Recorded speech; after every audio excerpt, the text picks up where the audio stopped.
Welcome to Club IDIC tonight. Thank you.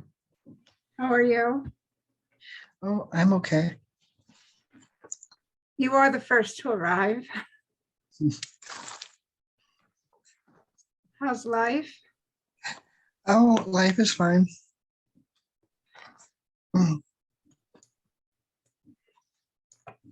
Working and sleeping and yeah.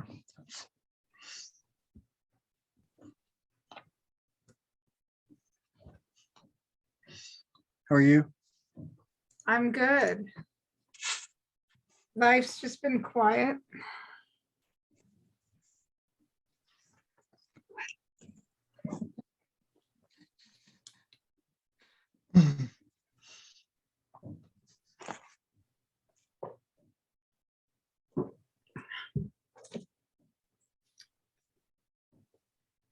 So hopefully we'll get lots of people joining us tonight. I did say it was 6. I moved it to 6, so I've been kind of sitting here for an hour.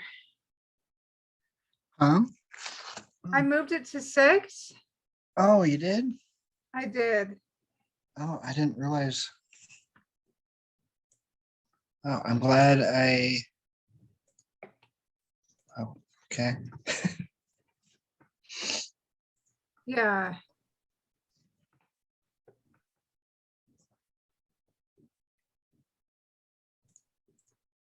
Yeah, I thought I put the time change in.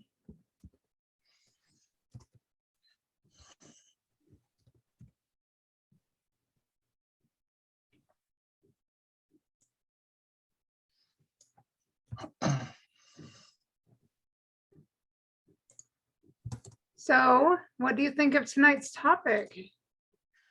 So I like it. I enjoy this episode. So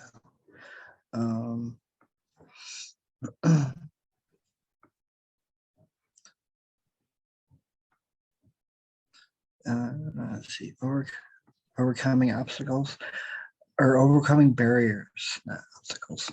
Yes, overcoming barriers. I'll even get the full thing for you. Hmm? I'll even get the full thing for you that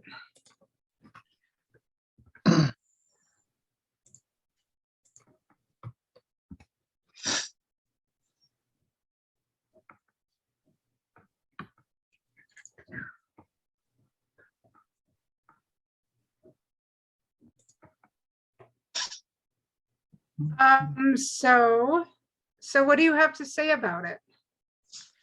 Overcoming barriers. Yeah. What are your thoughts? Pre-episode thoughts.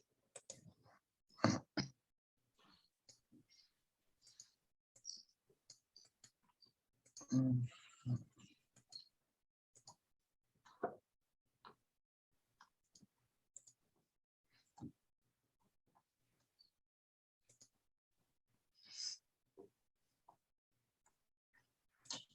Um,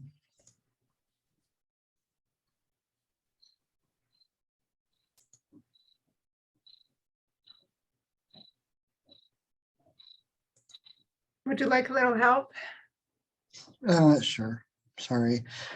No, don't apologize. It's like the barriers within ourselves we need to overcome in order to grow, the barriers we face in our lives of origin and our lives of creation. Resources that can help us overcome barriers, and like the whole story of Malcolm and Archer's style of command. Mm-hmm. Do those give you any ideas?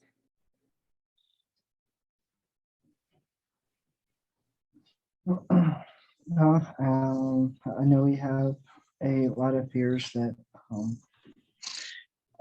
inside that keep us from doing, I don't know, doing things, I guess. Or doing things that we know would advance our lives, or I don't know, make us better. Yeah. Yeah, Malcolm. I guess we can start with Malcolm. Malcolm literally started out the episode acting nervous. He was scared to talk with his captain. His captain just wanted breakfast with him. Mhm.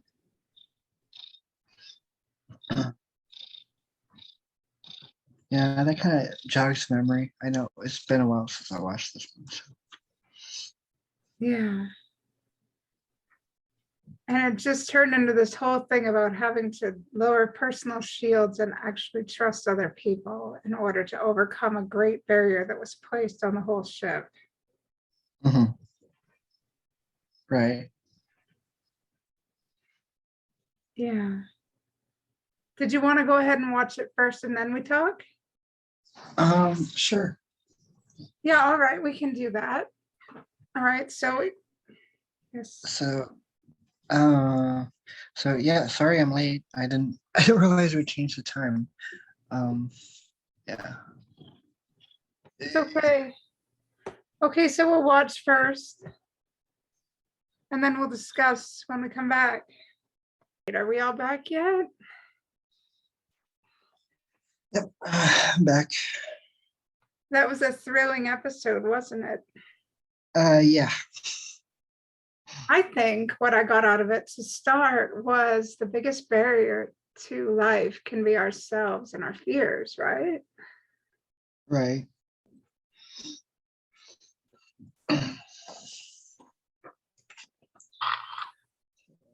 So Um, what are your thoughts?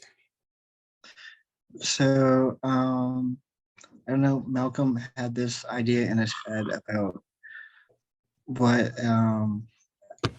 captains should be and what a captain's relationships with his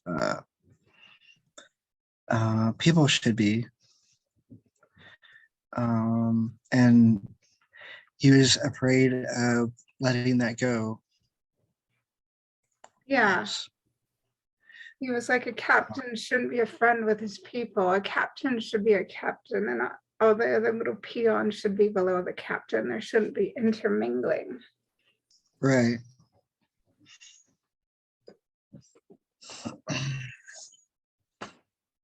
And I'm sure he found it odd to be invited to a personal breakfast with his captain. Right. Yeah.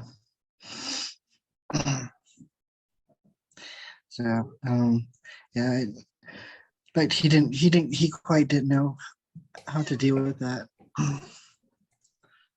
Yeah, like Archer's just this down to earth dude who discusses sports and everything else. And So my cat. So I have a laptop.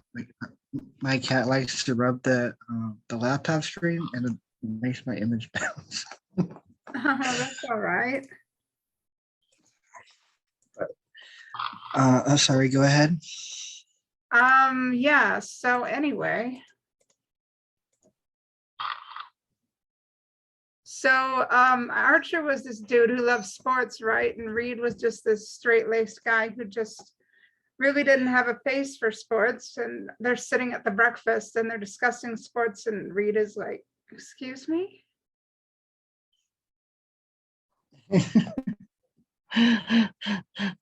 So yeah, he was not having any of that conversation. He didn't, yeah, like doesn't know how to deal with it. And then also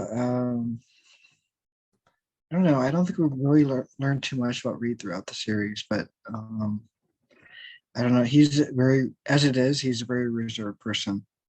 Yeah. So yeah, they there's like another episode. Was it? I think it was in the first season, maybe, where Cake? yeah, the cake. So they they had like a lot of trouble trying to figure out what his favorite food was. So I don't and remember what season that was in, but it was for his birthday. right, I would imagine that would probably in the first season or second season. I can't imagine. I don't remember, but if we don't share about ourselves, if we don't try to get to know each other, if we don't try and make friends with each other, how are we going to ever learn how to live with one another? I mean, Reed was very reserved, but he was on a very long mission, especially after the Zindi attack. They were on the ship together for a long time, and he needed to get over his shyness. And I think the Minefield episode at least helped him to get over his shyness with Captain Archer. And he started to see the captain more as a friend than just a captain, I guess. What do you think? Unfortunately, I don't really. I don't know. Reed was never really a standout character for me, so I don't know. I didn't really get to know him all that much. I was just so heavily focused on Trip and Archer and Paul that everything else was just kind of faded away into the background a little bit. But well, you know what? I've known you for so little of a time, but you're sort of a Reed to me. You want to know why? why is that? Because you're very much an introvert, but you're very intelligent. And when people can say the right things to you and poke you out of your shell, you have a lot of wonderful, intelligent things to say and contribute. Thank you. Appreciate it. You're welcome. And I'm sure you bring your homework to the dinner table as well, right?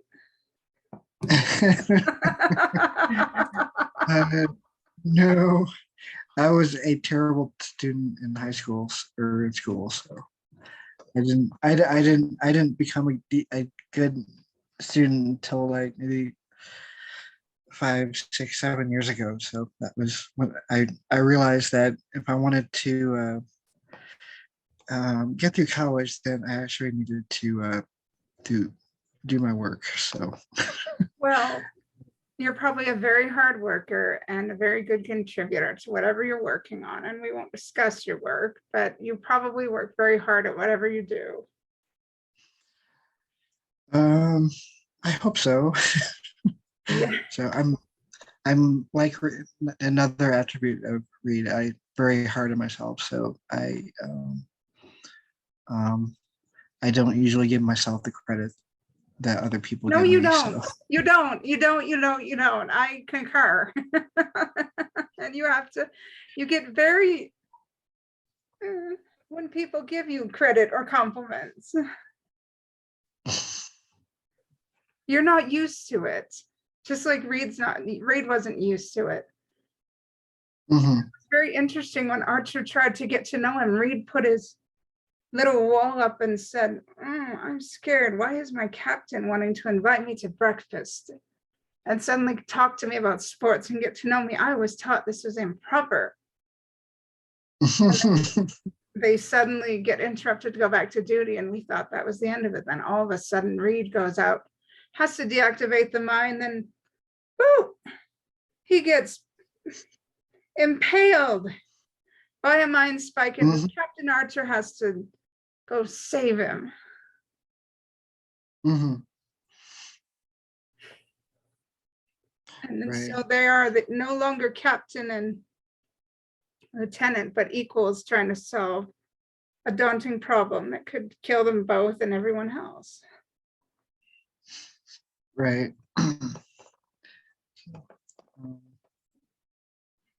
So yeah, I don't know, that's one of those hard things with I don't know, being a leader is like, well, on one hand you're part of a team, and on the other hand you're also leading it. So, and then yeah, like you're saying, they're peers too. So well, as Archer was telling Reed on the mine, he saw himself as peers with his colleagues. He was taught not to see things that way, but Archer was a very different type of captain than I'm sure Starfleet captains before him were, because Enterprise was the first Starfleet ship into space. Like, if you remember the Franklin, that wasn't a Starfleet ship. That was a pre-Starfleet ship. They got lost though, and they went all mad. But the Enterprise was the first Starfleet ship. So I'm sure Starfleet captains had a different way of doing things, and Archer probably got all the little, what's the word, the dogma on how to act around his colleagues and not treat them as equals, but Archer probably thought that was a lot of crap. right. I mean, I know Picard was a little bit more standoffish with his crew than other captains too. But and then you get into the whole, well, Starfleet, is Starfleet a military or is it not? Because I mean, their primary job is not to wage war and blow people up. So it is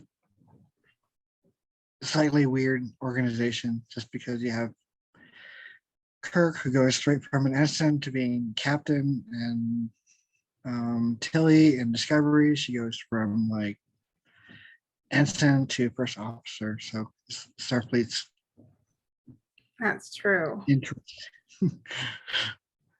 So I was wondering how much of that played into Archer and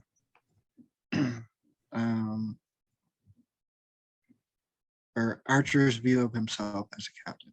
Well, Discovery happened after Enterprise, so let's just push Tilly out of the equation. But I think that Starfleet was very much organized in a certain way, and I think Archer preferred to have his colleagues as his friends and treat them as his friends, because he knew that they would get in situations where they would eventually need to save each other and rely on each other. And at first they were a ship of exploration and making first contact and making friends and promoting Starfleet and checking on those who had been out in space from Earth, i.e. Terra Nova, and they were just about exploration and peace. But then something terrible happened. The Xindi attacked Earth and killed millions of people. And so they ended up taking on Makos, and they went to explore this terrible, terrible space to try and stop something terrible from happening. And a lot of terrible things happened, but they did eventually accomplish their goal. Mm-hmm. Right. And then I don't know what happened in season 4. It was a mess. Mm-hmm. What? And then I don't know what happened in season 4, because season 4 of Enterprise was a bit of a mess. Mm-hmm.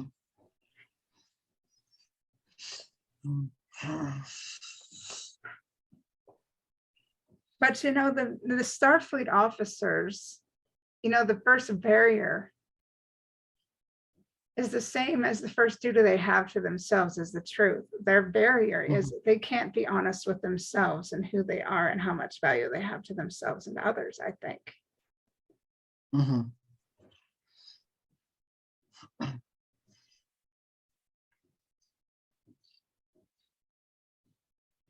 You have something on your mind? No. I was just thinking about what you said. Well, I'd love to hear what you think Because about it. about Starfleet's first duty to the truth, or what do you mean? Anything at all.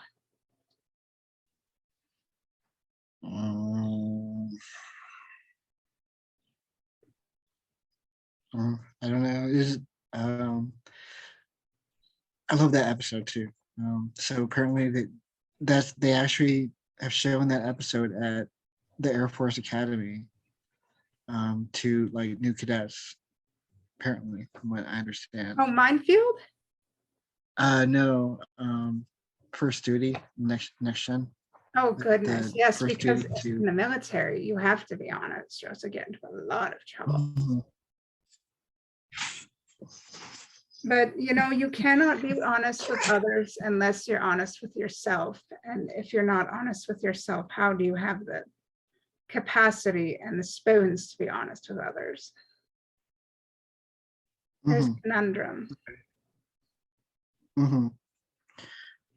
Well, so when you think about the mission of exploration, honesty is, so a journey for exploration is like they're searching for, I don't know, truth in a way.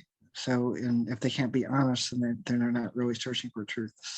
And that might sound weird, but No, it's not. And if they let their fears stop them from actually being able to do their jobs properly and relying on their shipmates, then how effective can they be at finding truth? Hmm. Right. Like Malcolm sitting there all stiff and bringing plans to Archer instead of actually taking the opportunity to see the breakfast for what it was and letting the crisis of being impaled to a mine be the only reason he opened up to his captain. No.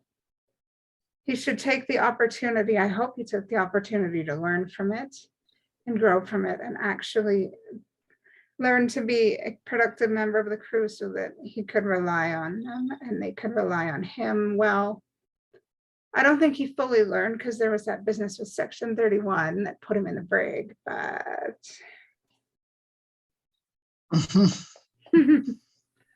Well, I mean, in fairness, he was in Section 31 before he joined the Enterprise crew. So I know, but when he came to Archer, he swore an oath to that captain, did he not? And he should have respected that captain, should he not? um, yes. Hmm, I don't know. Having some of that stuff gets a little weird. I mean, if you've never been in the service, so I mean, just because you go to a new assignment, you don't get to reveal things from previous assignments. Oh, that's true. That's very true. I've never been in service. So, but there's always the principle of non-disclosure when it comes to previous assignments. That's right. That's true. I guess in a way it's true for actors as well. When they finish a project, they sign papers that they can't talk about certain things, even though they go on to other projects, right? Hmm. Right. Yeah. So, I mean, some of that might be involved. I mean, but on the other hand, when he got assigned to the Enterprise, I mean, that was taking orders from outside of the ship that went over and above the captain, also undermined the captain. So that was, I mean, uh, to your earlier point, I mean, yeah, he should not have done that. So It's like, who was he actually serving? And if he was serving someone besides the captain, if he was taking an oath to somebody else, should he not have transferred? mhm, Because it's like you yeah. cannot serve heaven and hell in the same line. You have to choose one master or the other, do you not? It's like a religious thing. I don't know if you're religious, but that's what I believe. You cannot serve heaven and hell at the same time. Mhm. I don't know. Malcolm was a funny character.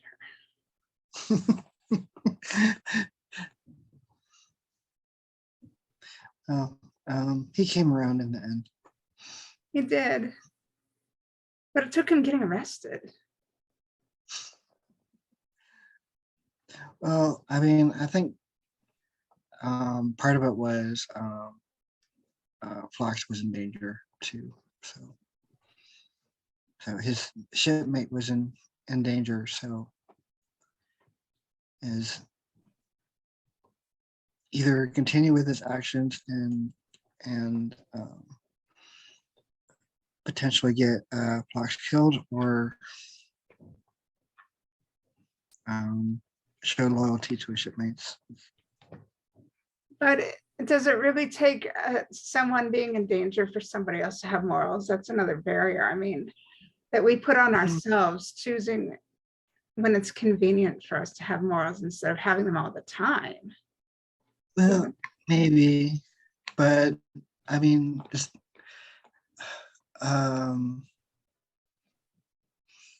perhaps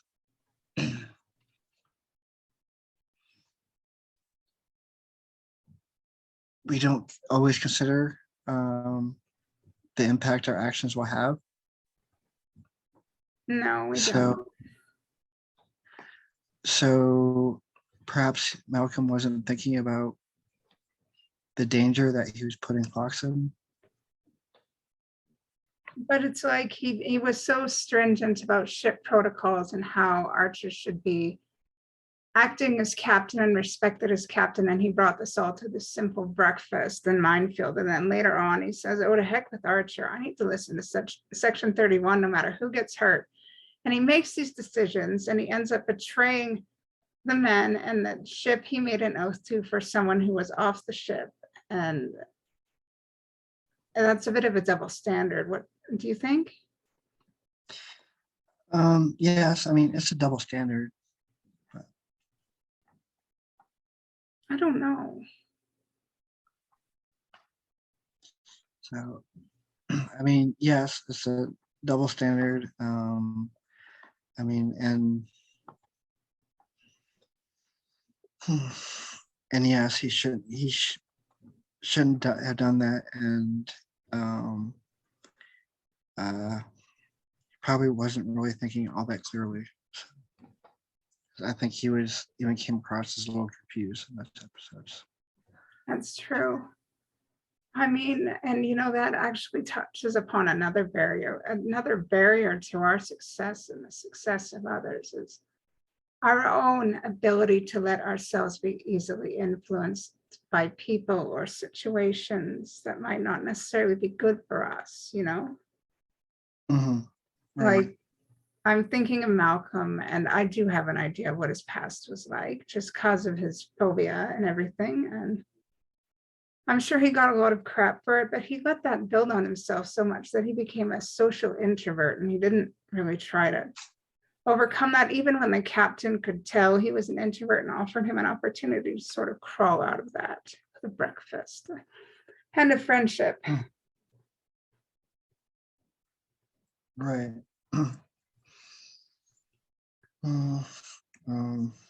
So, and that's introversion is a double-edged sword too. That's because one hand it's good to reach out to others, but on the other hand, you can't be false to yourself either.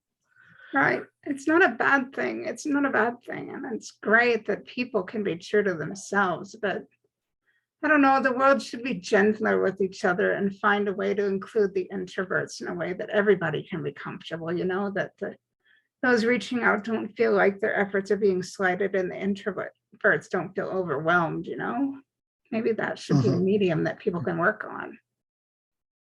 Mm-hmm. Right.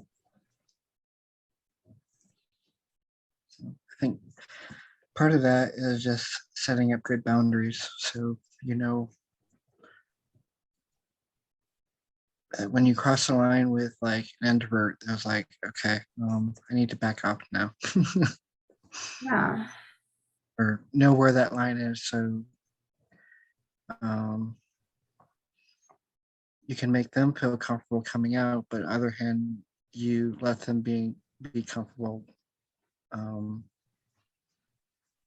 when they need to back up. Mm-hmm. But all in all, I think Malcolm Reed is a good guy that we could learn from. He's got flaws, but so do we all.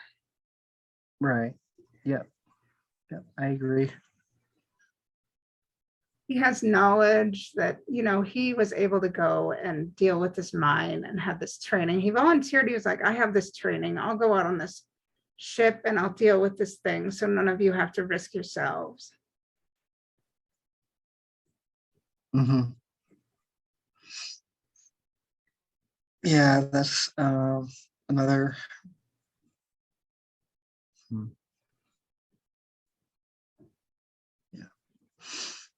Yeah, that's another little character piece of Malcolm. So, and yeah, that can. I just that Archer's reaction to him was just funny. It was like, nope, you're not. I'm not letting you do that. And, volunteering for anything is a big step for an introvert. It's like them kicking down their own barrier of shyness for the good of somebody else. That's a big step for an introvert just to do that, right? Right. So it gets easier the older you get. So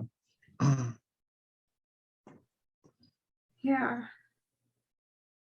so when you realize the world isn't so big and scary, that is probably not going to bite you when you step out a little bit. Probably not. Yeah. And it's good that Enterprise gave us the opportunity to see Archer and Malcolm conversing while Archer was leading Malcolm through, or Malcolm was leading Archer through how to disarm this mind. Like, Archer just didn't get to it and say, give me the instructions. Archer was like, oh, this guy is hurt. I have to talk with him, get him to tell me a story so he's not thinking about this leg and this thing that's sticking out of his leg. Yeah. So having a guy panicking on the outside hull of the ship while a spike is driven through his leg would probably not be a good thing. No, of course, good for Archer for drugging the dude first and just Malcolm's in bliss. And so it was that then they talked about, Malcolm's fear. And, it's a barrier that Malcolm himself kicked down. He said, I'm afraid of this. He owned his barrier, one of his barriers, like right out. That's a big thing because not everybody can do it. Yeah. So, and it might have been part of that obey your captain thing too. Like, oh, my captain's telling me I need to do this. Okay, I'm going to do this. Yeah, but he was under the influence of like sedation drugs. Maybe he was just succumbed to them and he's like, okay, I'm going to talk. Because, people can get weird and under anesthetic. True. Yeah.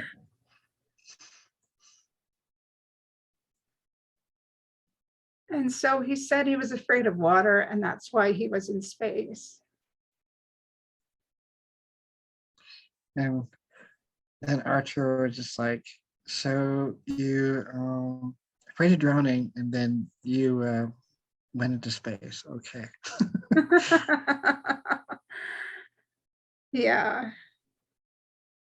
Because having all the air sucked out of you into space or having your water filled with lungs. And then came another barrier that yeah, sorry, what? Did I say that backwards? Lungs filled with water? I don't know. No, when you drown, your lungs get full of water. Yeah, that's right. So. And then the other barrier came, the Romulans. And the Romulans tried to stop all this from happening. They were like, get out of here. We're going to fire on you. We don't tolerate espionage, blah, blah, blah, blah, blah.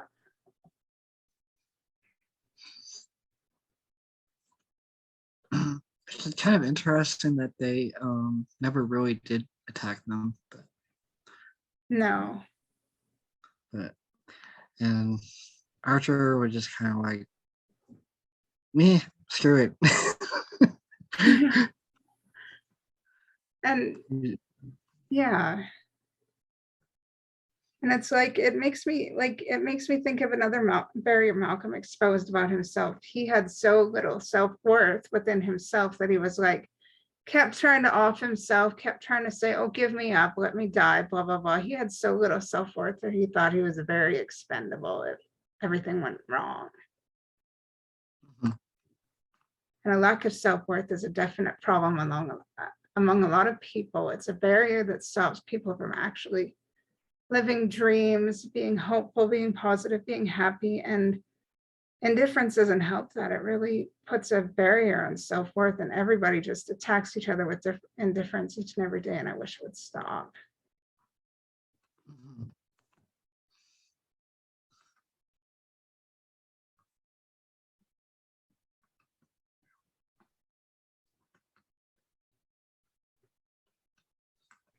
Yeah. And Archer got really pissed at that. He's like, you're talking in the past tense. I still value you. We're gonna find a way to get out of here together. You're not talking like that anymore. I'm not that kind of person who's just gonna see you as expendable. I'm going to save you. So stop it and help me save you and the Mhm. ship. Right. Yeah, that's Archer, and he's a captain. So a real Starfleet captain. I mean, as Pike says, Starfleet's a promise. We don't leave anyone behind. So. Well, you have to remember that I think Riker told Troy in an episode where she was trying to become commander, the first duty is to the ship. So Archer's a person first, and this was earlier Starfleet. And I think he cared more about his people than he did his ship. He's like, the ship's expendable. I prefer to have my cake and eat it too, save my men and save my ship. And I think I can do both. Screw what other people have told me. I prefer humanity to kind of work in this case and people to care about one another. And I'm not just going to let a man die so the ship can be saved, kind of thing. Mhm.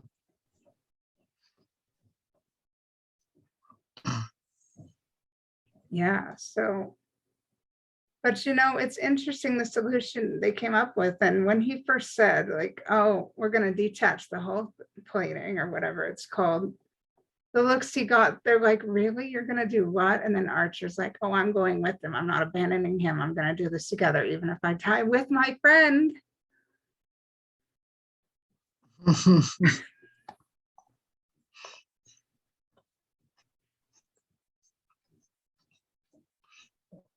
And they got it done. So They got it done. They overcame their barrier. yeah.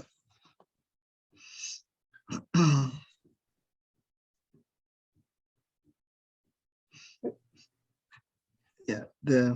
I love that like last line in the other episode, and Malcolm was like, so, and this might be another overcoming of the barrier thing, just because Malcolm was just like, there's 10 seconds. And Archer was like, no, it's 20 seconds.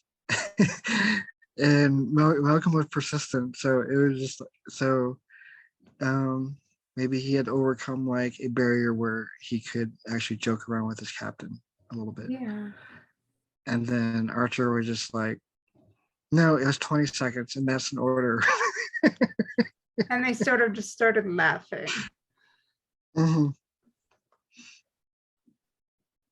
They formed a comfortable, they had to have become friends because Archer was involved in this whole thing, this later quest for Malcolm's favorite food for his birthday and in the delivery of the pineapple cake. Mm-hmm. Only friends and family and people who care about one another give each other cakes on their birthday. Come on.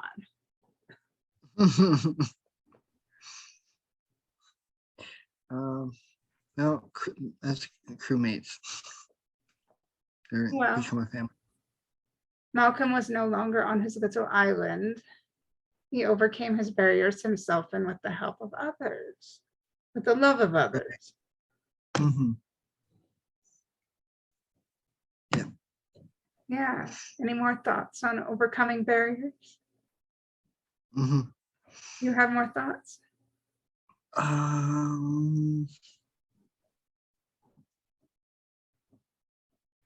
No, not really. Are you getting tired? Yeah, a little bit. I've been up since my alarm went off at like 5:30 this morning. Oh, goodness. But you know what? We had such a good discussion, and I'm glad you came. Oh, thank you. Thank you for having me. So I appreciate it. So Yes, and I appreciate your presence and you and your contributions. yeah. Well, I get nervous. I'm like, wait, I didn't scare anybody off. You didn't scare anybody off. Don't worry. We had a discussion. It was a wonderful discussion. So I bid you good night and Right. safe dreams. Thank you. Have a good night. You too. Bye.